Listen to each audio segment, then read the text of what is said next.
ya jelema menta wiridan ka kiai kula menta wiridan naon tuh wiridan paranti sugih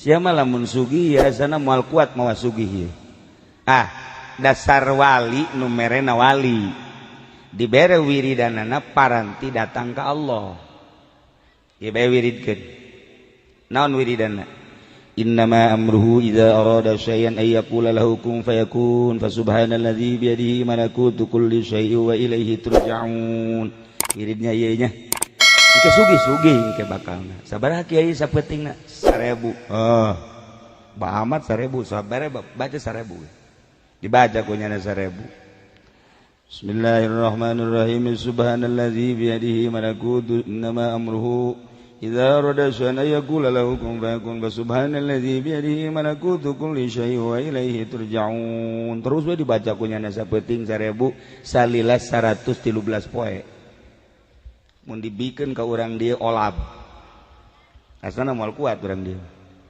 Bismillahirrahmanirrahim innama amruhu idza arada syai'an yaqula lahu kun fayakun subhanalladzi bi yadihi malakutu kulli syai'in wa ilaihi turja'un barang geus meunang 113 poe lada lain deui hate begitu rada lain deui teu hayang kana dunya nu tadina hayang sugih jadi teu hayang kana dunya teu hayang teh teu hayang sama sekali bebeja deui ka kiaina kiai kula kuari mah teu hayang geus sabarna makana dunya ngan kula hayang ka hiji awewe kula bogoh jasa ka awewe lamun kula teu kawin jeung eta asana kula mah hancur ye hirup eueuh deui harapan teh ewal teh eta oh jadi sia bogoh jasa ye wiridkeun nya naon innama amruhu idza arada syai'an yaqulu lahu kun fayakun subhanalladzi bi yadihi malakutu kulli syai'in wa ilaihi turja'un eta keneh eta deui eueuh deui emang wiridana ngau loba omong sia mah dibere wiridan si kos kitu ayo geus tujukeun ku sia tujukeun bismillahirrahmanirrahim amruhu idza arada syai'an yaqulu lahu subhanalladzi bi yadihi malakutu kulli syai'in tak geus tanyana 1000 sapeting eta mah pelet mah teu kudu 113 poe ngan 7 peuting doa dak dumadak nyana teh hampang awak begitu hampang awak teh peureum bisa hiber ieu mah hiber aing anu nembak moal cek kena ieu mah pluk datang ke Mekah datang ke Mekah wiridan ieu masyaallah terus tawaf keur tawaf awewe teh awewe anu kunyana dipake ka hayang aya keur tawaf deui iya oranganan tumpuan hatiku ada di sini cekeun jangan langsung tawaf beres tawaf teh beres tawaf ngobrol neng aing neng ieu bisa ka dieu kumaha bisa ka dieu kula mah wiridan tisa wiridanna ti guru kula di ditu di Indonesia Kiai Anu wiridanna naon innama amruhu idza arada syai'an yaqulu ai kakak sarua aing ge wiridan wiridan bisa jadi kos kieu ka hiji nomor kadua na ieu nomor kadua apan kakak teh ieu sebenarnya mah bogoh jasa ka neng dibere wiridanna eta sarua tah dibere innama amruhu idza arada syai'an yaqulu lahu kun fayakun deui jadi kakak teh pan bogoh ka neng dititangna wiridan eta pugu kula ge bogoh ka kakak aju dibere na wiridan eta aju geus kudu kumaha tuh jadi jak kuari mah berubah hiji teu hayang kana dunia cek eta awewe nomor kadua kuari berubah bogohna ka Allah jadi kakak kuari teu bogoh saeutik-eutik acan aing ge sarua cek nya sia di hareupeun aing so amat aing ge sarua jadi teu bogoh ka sia bogohna ka Allah oh haraj asapan eta wiridan nu tadina hayang bogoh ka manusia digilekeun ku ahli Allah mah jadi resep ka Allah masyaallah oh hara yes carita manehanana langsung bae ibadah sanggeus ibadah balik ieu mah carita lain orang Indonesia carita orang Baghdad barang datang ke Baghdad mau tidak mau ku kolotna ditikahkeun sia aja geus aya umur pan masantren geus lila aing nyaho ilmu sia geus rada ayaan alhamdulillah aing boga anak boga ilmu sia aing nyaho bahwa sia teh kita luturkeun ku jelema nu hayang ngaji ka sia ngan aing mah ieu cek indungna can punah can lantis lamun sia can kawin ku aing sia dikawinkeun tuh pilihan abah pilihan ibu mangga abdi pokona dek nurut jasa akhirnya dikawinkeun awewe pan lamun dikawinkeun wedakna kandal jasa luar biasa eta pipi ku herang-herang teu nyaho jero nama kos kumaha nu penting mah herang bae geus kutuna ge kutu geus teu wani sirem si Soledad aya sirem ge ka dieu hajut si Soledad ngobrol jeung babaturan aing teu sanggup ti Soledad cek heuh aing ge sarua rapih jasa kacaritakeun mah dikawinkeun bae geus dikawinkeun ramean magrib selesai isya salakina mantes di masjid pamajikanana kacai beres kacai dikumbah nyana salat isya beres salat isya langsung ka kamar berbaring salakina asup ka kamar biasa endek malam pertama barang di deuleu ku salakina beda beungeutna jeung tadi beurang mah ku lesang-lesang teuing barang di deuleu di kamar bopeng bolode bopeng ieu mah beak ieu mah buek bopeng bopeng kabeh we sabeget bopeng bolode deus sogo gede cinggir cek ngana teh salah teh si dedegan aing ye da tadi mah ku geulis teh ieu mah bopeng langsung pamajikanana Noel ka salakina biasa Noel biasa bae cak salakina teneng hampuranya kunaon ka kamar rada kurang deuleu jadi teu pati ka deuleu nanaon ge remeng-remeng hampuranya bungaheun jasa tah pamajikanna berarti aing bopeng teu ka deuleu ye bungaheun jasa alhamdulillah cek pamajikanna beuki pede bae nya di hareupeun salaki tadi teh berada ditutup-tutup barang ngadenge salaki kurang deuleu atuh diemrak-emrak teu kadeuleuan ieu isuk biasa ngobrol isukna biasa ngobrol terus ngobrol deui kak ai kakak kurang deuleu teh emang tikeur ieu apa kakara kuari-kuari ngadadak cek nya keur ieu mah teu ngadadak aju kieu kakak ieu masyaallah cek nya teh geus kieu meureun ti Gustina atulah ka geus nemah bae sebulan 2 bulan setahun tapi nyana dirahasiakeun bae ari maca Quran mah maca kitab jangan teu buta ieu tapi ka pamajikan mah asal deukeut bae ka pamajikan bubutaan malah leumpang ge mentara dari tungtun ka pamajikan mentara dari tungtun mitohana ge mitohana ngomong eta salaki sia emang sebenarnya rada kurang deuleu teh heueuh bah nyana rada kurang deuleu tikeur ieu apa anya pas kawin be bah kurang deuleu teu ka deuleu atuh sia bopeng sia teu ka deuleu can nyorang neuleu ka kula ge encan nyorang nyana ngomong-ngomong teu beungeut bopeng berarti teu ka deuleu bah ieu salamet ieu anak abah cek cenah salamet geus bae terus datang ke boga anak 1, 2, 3, 4 loba anakan tapi tetep bopeng tinggal bopeng tetep anakan geus loba nah nu jadi masalah kunaon ieu lalaki diangkat ku Gusti Allah nu tadina sakadar ahli ibadah naik jadi pangkat sholihin begitu terus manehanana nutupan ka pamajikanana diangkat deui jadi wali Allah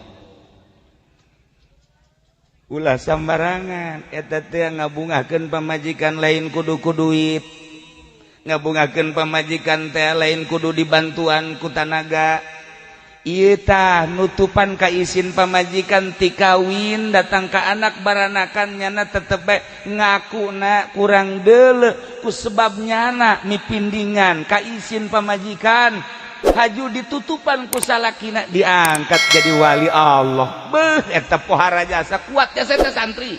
Kasep aya di nyana, gagah aya di nyana, pinter aya di nyana. Boga pamajikan bopeng tetep bae cek nyana lah ieu geus nasib di Gusti Allah. Dek dipimpiningan bae dek ditutupan diangkat jadi wali. Tah lamun ente yang jadi wali kawin ka nu jore.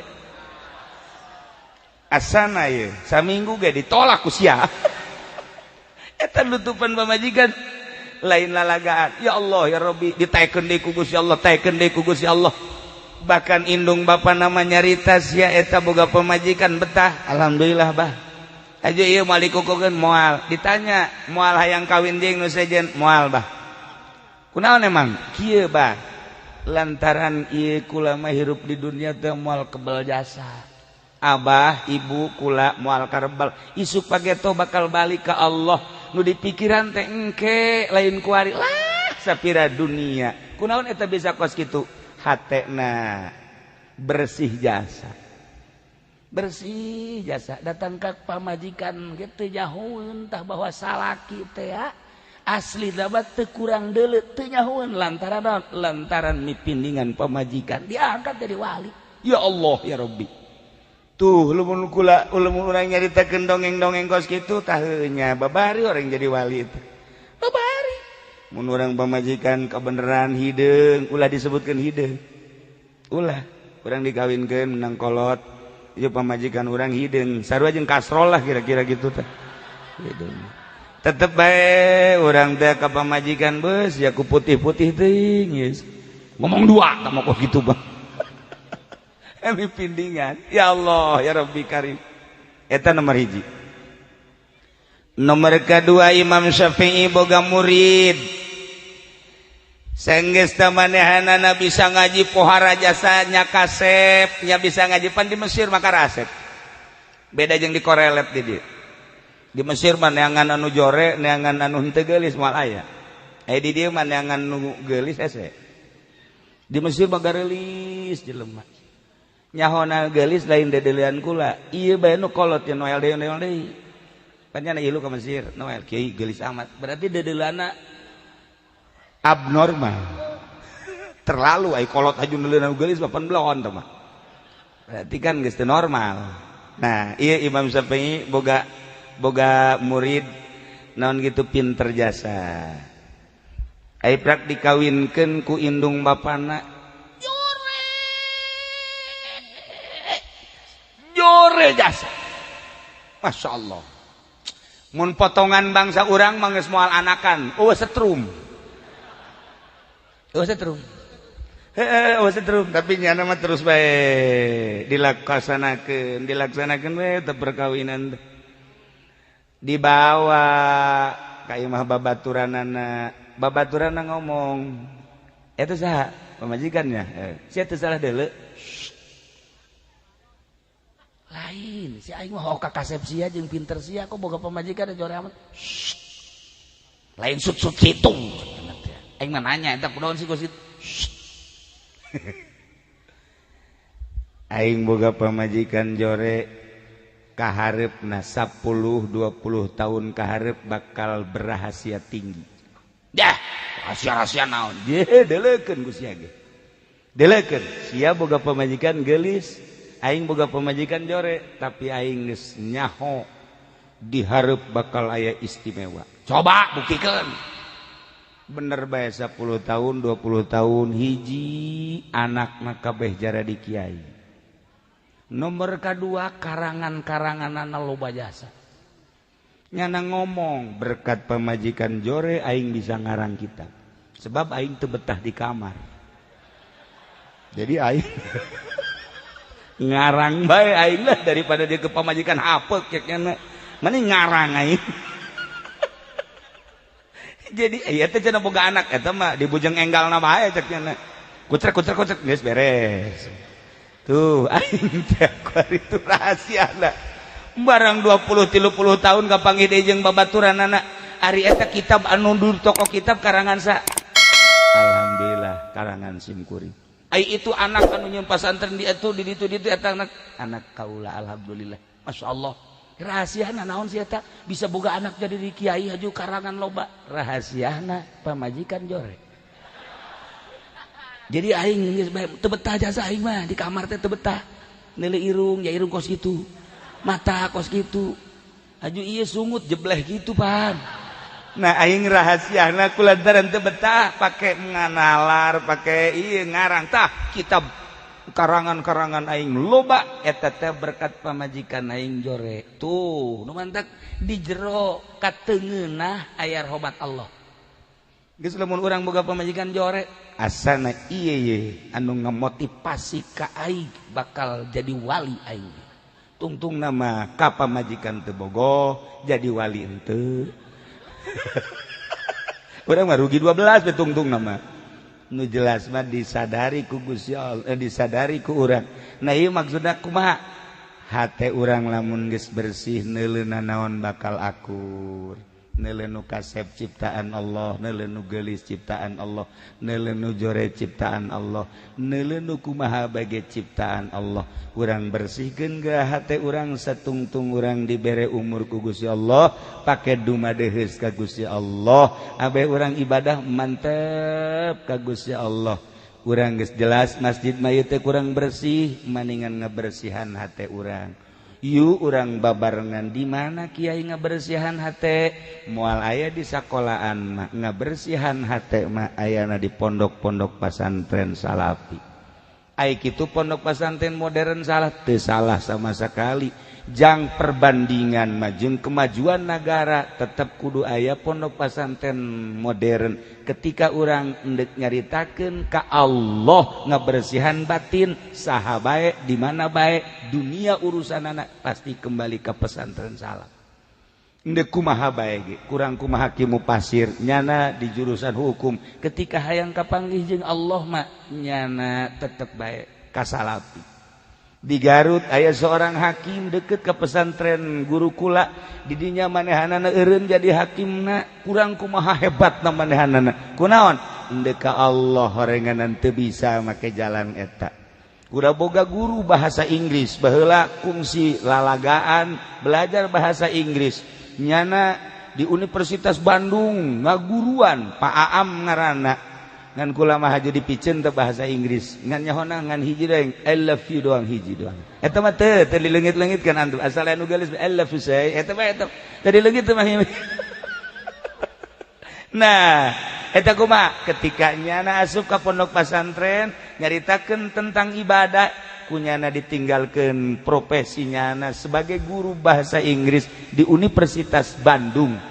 Nyana eureun kabeh ge kembalina tetep ka pesantren salaf teu jore pesantren modern jang perbandingan jeung kemajuan ketika endek ka Allah tetep ka pesantren salaf babarengan yu urang masing-masing ngabersihan batin jang menuju ka alam akhirat sebab di henteu teh ge urang bakal kapanggih jeung Gusti Allah Subhanahu wa taala bakal ditanya sabaraha taun hirup dipake naon ta umur dibere harta digunakeun naon ta harta dibere gagah pake naon ta gagah dan lain-lain sebagainya bakal ditanya mun urang geus bersih hate sakumaha tadi kawin jeung nu jore ge betah bae kawin jeung nu teu bogoh ge betah bae malah diangkat ku Allah pangkat urang ngan aing ngahaja-hajana ngan nu jore mah tetep ulah eta mah geus kitu bae ti Gusti Allahna mun urang dikawinkeun kabeneran teu bogoh teruskeun. Kula boga dongeng hiji deui aya santri abah kawinlah jeung hiji awewe nang kolot teu bogoh barang geus teu bogoh cak abah teh teruskeun bae eta mah mustika ti kolot akhirna diteruskeun santri loba kabelah dieuna nyana teh teu bogoh jasa abah pan geus eueuh lah cek nyana ja guru geus eueuh ieu lah aing dikawin deui lah cek nya neangan deui nu herang aing nu bogoh ya aing teu bogoh masalahna teu bogoh padahal mah anakan terus aing neangan nu bogoh lah neangan nu bogoh aya kapanggih babari atuh jajaman ku ari ieu pamajikan nu ituna ditolak acak-acakan rumah tangga pikirannya aing bisa nyieun pondok pesantren babari lah ai jeung nu bogoh manggeunaheun kawinlah jeung nu bogoh ternyata teu bisa dibawa ngaji acak-acakan datang ka kuari santri eueuh ngaji nu nuturkeun eueuh pamajikan itu geus maot kuari teh rahasiaan nya anu mentak ulah naon kitu ngaranna bangga-bangga ku kasep ulah bangga ku geulis lantaran eta mah sakadar sifat